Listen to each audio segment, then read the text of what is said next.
Assalamualaikum warahmatullahi wabarakatuh. Perkenalkan, nama saya Wanda Aulia. Di sini saya akan menjelaskan materi mengenai pengertian dan peran manajemen operasional.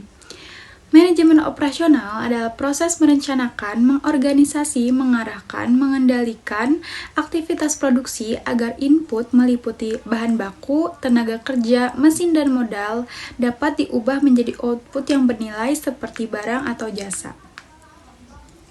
Menurut Heiser dan Render, manajemen operasi berperan dalam mengelola sistem produksi agar organisasi mampu menghasilkan produk secara efektif dan efisien. Peran utama manajemen operasional yaitu memastikan kualitas dan konsistensi produk, mengoptimalkan biaya produksi, menjaga kelancaran proses kerja, meningkatkan kepuasan pelanggan, serta menjamin ketersediaan barang secara tepat waktu.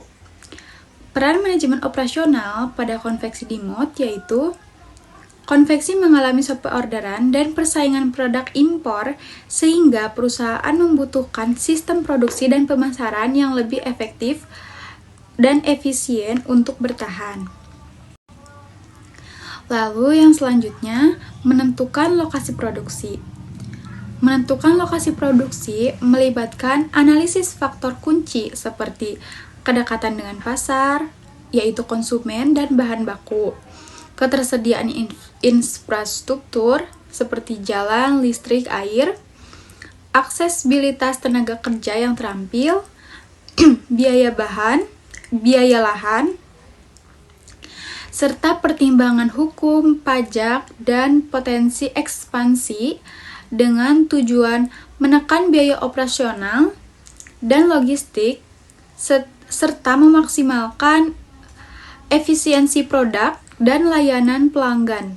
Metode evaluasinya seringkali melibatkan pembobolan faktor-faktor tersebut untuk membandingkan lokasi alternatif secara sistematis. Faktor-faktor dalam menentukan lokasi produksi, yang pertama efisiensi biaya, yang kedua kedekatan dengan pasar dan bahan baku, yang ketiga ketersediaan tenaga kerja, yang keempat mitigasi resiko dan keberlangsungan, dan yang terakhir yaitu dampak strategi jangka panjang. Selanjutnya ada peramalan produksi. Peramalan produksi dalam konveksi merupakan proses pemerkiraan jumlah pakaian yang perlu diproduksi pada periode tertentu dengan mempertimbangkan data penjualan sebelumnya, tren mode, dan faktor musiman. Peramalan ini penting karena permintaan produk konveksi cenderung berfluktuasi. Misalnya meningkatkan saat tahun ajaran baru, hari raya, atau adanya pesanan seragam dari instansi tertentu. Dengan peramalan yang baik, usaha konveksi dapat menyesuaikan jumlah produksi agar sesuai dengan kebutuhan pasar. Dalam usaha konveksi, peramalan digunakan untuk merencanakan kebutuhan bahan baku, mengatur tenaga kerja, serta menyusun jadwal produksi. Metode yang umum digunakan adalah metode kuantitatif seperti rata-rata bergerak dan metode kualitatif berdasarkan pengalaman serta tren pasar. Peramalan yang tepat membantu meningkatkan efisiensi produksi, menekankan biaya, dan menjaga kepuasan pelanggan. Selanjutnya ada perencanaan MPR atau Material Recruitment Planning. Pada usaha konveksi merupakan proses perencanaan kebutuhan bahan baku secara sistematis agar produksi pakaian dapat berjalan lancar.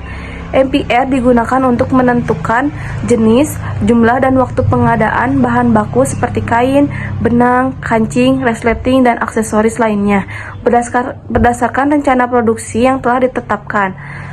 Dalam konveksi, perencanaan MPR dimulai dari hasil peramalan atau pesanan produksi.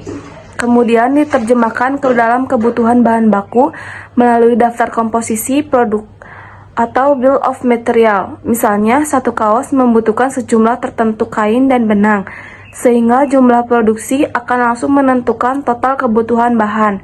Selanjutnya, konveksi mempertimbangkan persediaan yang masih ada, serta waktu pemesanan bahan agar tidak terjadi kekurangan saat proses produksi berlangsung. Penetapan MPR yang baik membantu konveksi menghindari kelebihan stok bahan baku, menekan biaya penyimpanan, serta memastikan bahan tersedia tepat waktu. Baik, di sini yang pertama yaitu ada supply chain, yang dimana supply chain yaitu keseluruhan proses yang saling terhubung, mulai dari pengadaan bahan baku, proses produksi, penyimpanan, sampai distribusi produk ke konsumen akhir. Dalam usaha konveksi, supply chain sangat penting karena bahan baku utama berupa kain dan aksesoris harus selalu tersedia agar produksi tidak terhenti. Lalu selanjutnya itu ada alur supply chain. Yang pertama supplier atau pemasok, yang dimana pihak yang menyediakan seperti kain, benang, kancing, resleting, atau plastik kemasan. Pemilihan supplier harus mempertimbangkan kualitas bahan, harga, dan juga ketepatan waktu pengiriman. Lalu yang kedua yaitu ada gudang bahan baku, yang dimana berfungsi untuk menyimpan kain dan aksesoris, mengelompokkan bahan berdasarkan jenis dan warna, lalu mengontrol stok agar tidak kekurangan bahan. Pengelolaan gudang yang baik untuk mencegah kerusakan bahan, penumpukan stok, atau kehabisan bahan saat produksi. Lalu yang ketiga yaitu ada proses produksi, yang dimana meliputi beberapa tahap seperti pola dan pemotongan atau cutting, lalu ada menjahit, sablon, dan steam atau setrika. Lalu selanjutnya itu ada quality control, yang dimana quality control bertugas untuk memeriksa hasil jahitan, mengecek ukuran, dan memastikan tidak ada cacat produk, lalu mengecek kualitas sablon. Produk yang tidak sesuai standar akan diperbaiki atau dipisahkan sebagai produk cacat. Lalu yang kelima yaitu ada packing dan gudang produk, jadi yang dimana produk yang lolos quality control akan dilipat lalu dimasukkan ke dalam plastik atau kemasan dan diberi label ukuran. Selanjutnya, produk tersebut akan disimpan di gudang produk jadi sebelum dikirim. Lalu yang keenam yaitu ada distribusi ke konsumen, yang dimana produk akan dikirim ke toko, reseller, atau konsumennya langsung. Yang dimana distribusi tersebut harus cepat agar pesanan tepat waktu dan kepuasan pelanggan semakin meningkat. Lalu selanjutnya itu ada tata letak produksi, yang dimana tata letak produksi adalah pengaturan posisi mesin, meja kerja, peralatan, dan alur pergerakan bahan dalam ruang produksi agar proses berjalan lebih efisien, aman, dan cepat. Di sini ada contoh gambarnya. Nah, untuk di tahap 1 itu yaitu ada gudang bahan baku, yang dimana terletak di sisi kanan atas, yang fungsinya menyimpan kain dalam rak, lalu memudahkan pengambilan kain sesuai pesanan. Yang kain yang akan diambil sesuai kebutuhan produk harian.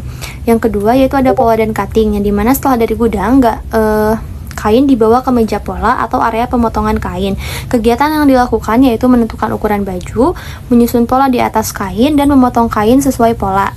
Tahap ini sangat penting karena jika salah potong, bahan bisa terbuang sia-sia. Lalu yang ketiga yaitu ada tahap sewing atau menjahit, yang dimana potongan kain dikirim ke bagian mesin. Lalu di sini para pekerja akan menyatukan bagian-bagian baju, membentuk pakaian utuh, dan mesin disusun berjajar agar alur kerja rapi dan mudah diawasi. Lalu yang ke tahap keempat yaitu ada sablon, yang dimana baju yang sudah dijahit lalu dimasukkan ke bagian sablon, yaitu kegiatannya untuk mencetak gambar atau logo dan mengeringkan hasil sablon. Untuk produk-produk tersebut tidak semuanya melewati tahap ini karena hanya untuk yang memiliki desainnya saja. Lalu yang ke tahap kelima itu ada steam atau setrika, yang dimana setelah disablon, baju akan disetrika atau di steam untuk menghilangkan kerutan dan membuat tampilannya lebih rapi.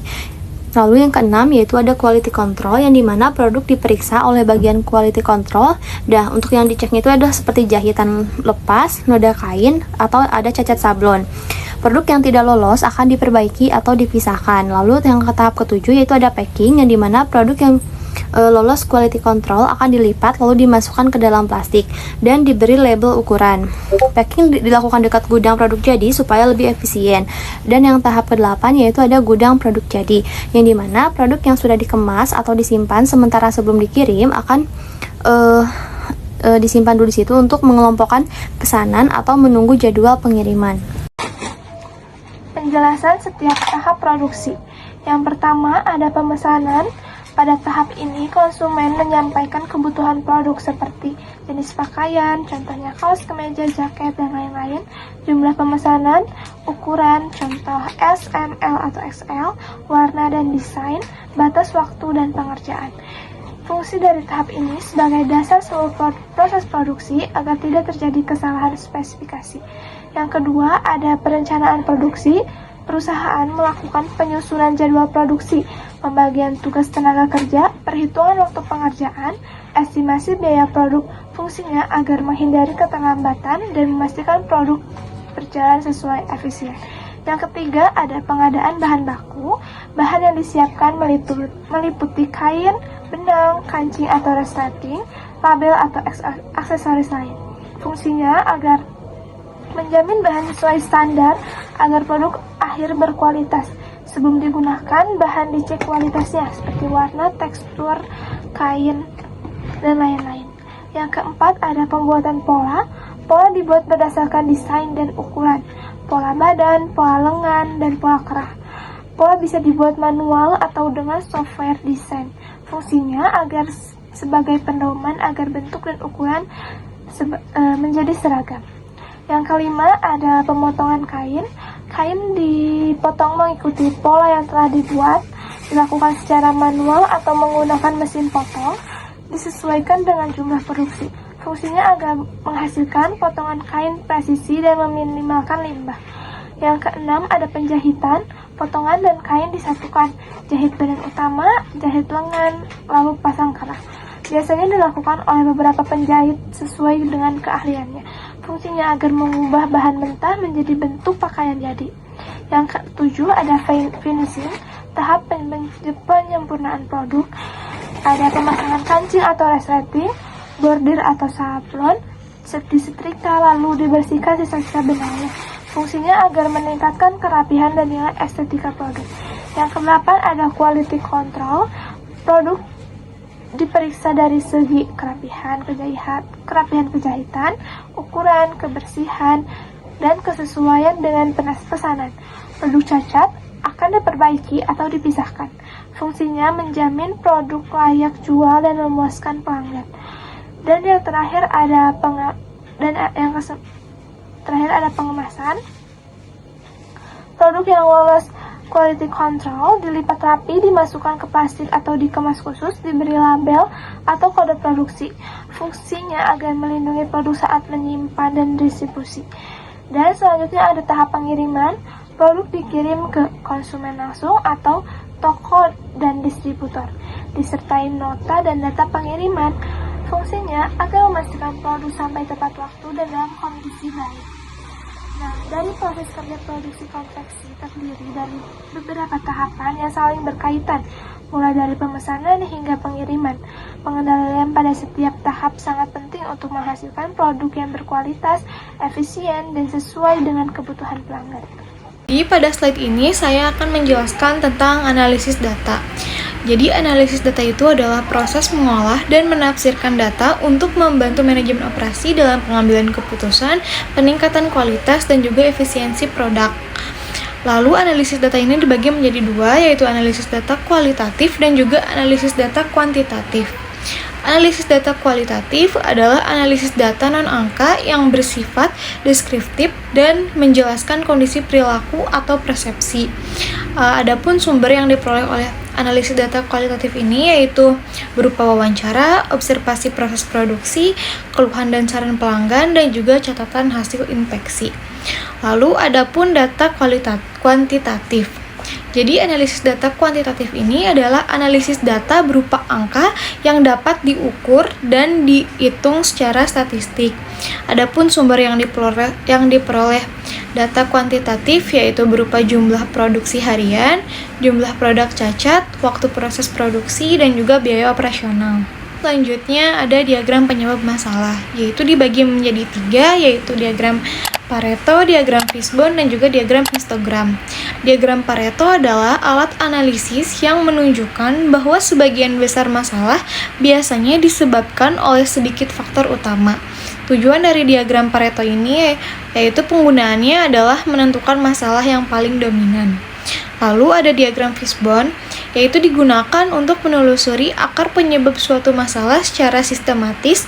Struktur utamanya yaitu berupa manusia, mesin, metode, material, measurement, dan juga environment. Lalu ada diagram histogram, adalah grafik batang yang menunjukkan distribusi data kuantitatif untuk melihat pola dan variasi kualitas produk. Adapun di sini dua contoh diagram yang telah saya dan kelompok saya buat, yaitu diagram Pareto dan juga diagram Fishbone. Yang pertama yaitu diagram Pareto atau diagram analisis penyebab masalah. Jadi diagram Pareto ini digunakan untuk menunjukkan faktor utama yang paling berpengaruh terhadap masalah. Masalah utama yang kelompok kami temukan yaitu sepinya orderan di konveksi di mod. Penjelasan hasil diagram menunjukkan bahwa impor merupakan penyebab terbesar sepinya orderan. Artinya produk impor sangat mendominasi dan menekan penjualan lokal. Lalu digital berada di urutan kedua. Strategi digital marketing belum optimal sehingga jangkauan pasar masih terbatas.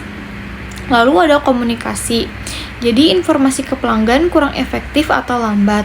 Lalu selanjutnya ada administrasi menjadi faktor paling kecil pengaruhnya karena masalah admin ada tetapi bukan penyebab utamanya.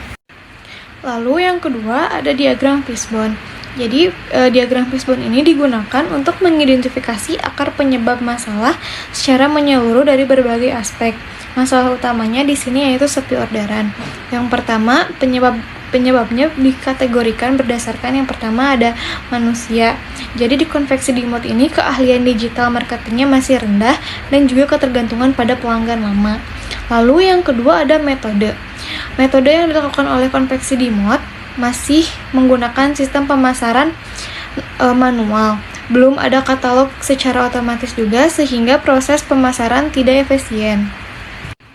Lalu yang selanjutnya ada mesin atau teknologi. Jadi konveksi di mod ini masih belum mempunyai media sosial sehingga tidak bisa dimanfaatkan secara maksimal dan juga tidak memiliki platform chat yang terintegrasi sehingga pelanggan sulit melakukan pemesanan dengan cepat. Lalu ada material, yaitu harga bahan baku yang digunakan oleh konveksi di mod ini terbilang cukup mahal sehingga harga jual produk menjadi kurang kompetitif. Lalu ada lingkungan, banyaknya produk impor ilegal dengan harga yang predator, sehingga persaingan menjadi tidak sehat dan menekan pada produk lokal. Lalu selanjutnya ada pengukuran, yaitu kurangnya data pelacakan pesanan sehingga sulit mengevaluasi kinerja penjualan dan juga pemasaran. Di sini saya akan menjelaskan tentang pengendalian mutu dan pemeliharaan alat. Pengendalian mutu adalah suatu rangkaian kegiatan yang dilakukan untuk memastikan bahwa produk dan jasa yang dihasilkan sesuai dengan standar kualitas yang telah ditetapkan perusahaan. Dalam manajemen operasi, pengendalian mutu bertujuan menjaga konsistensi kualitas, mengurangi cacat produk, dan meningkatkan kepuasan pelanggan.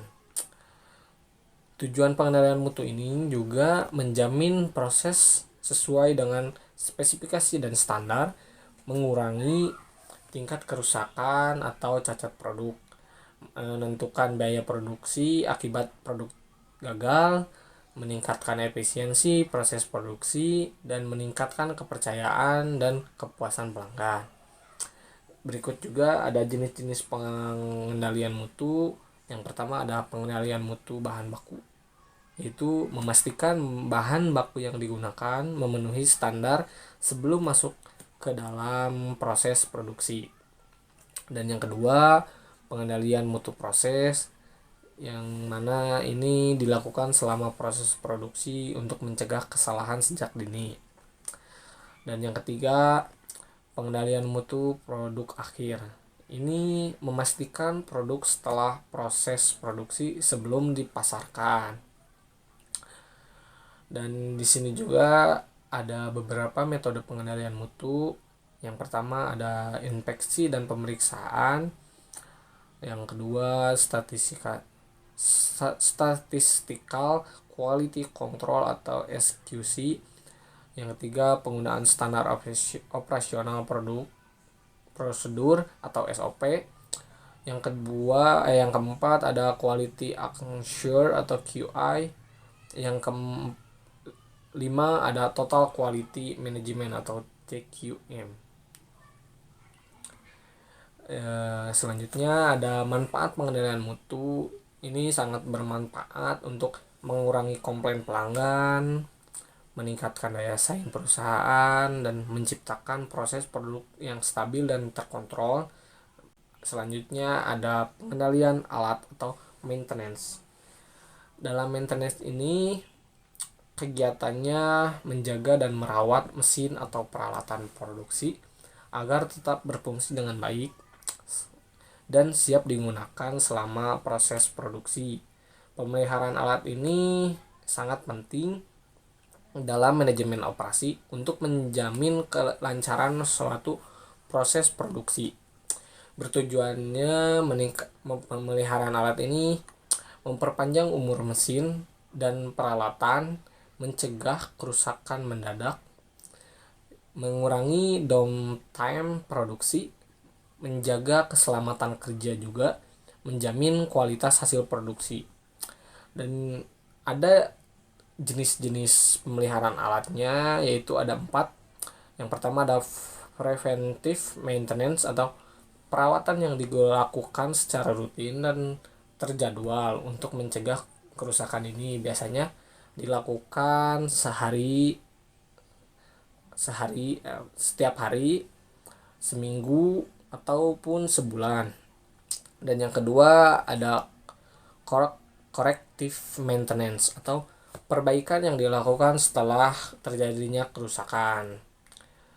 Terus yang ketiga ada predictive maintenance. Ini biasanya perawatan berdasarkan kondisi mesin dengan menggunakan data dan indikator tertentu yang telah ada.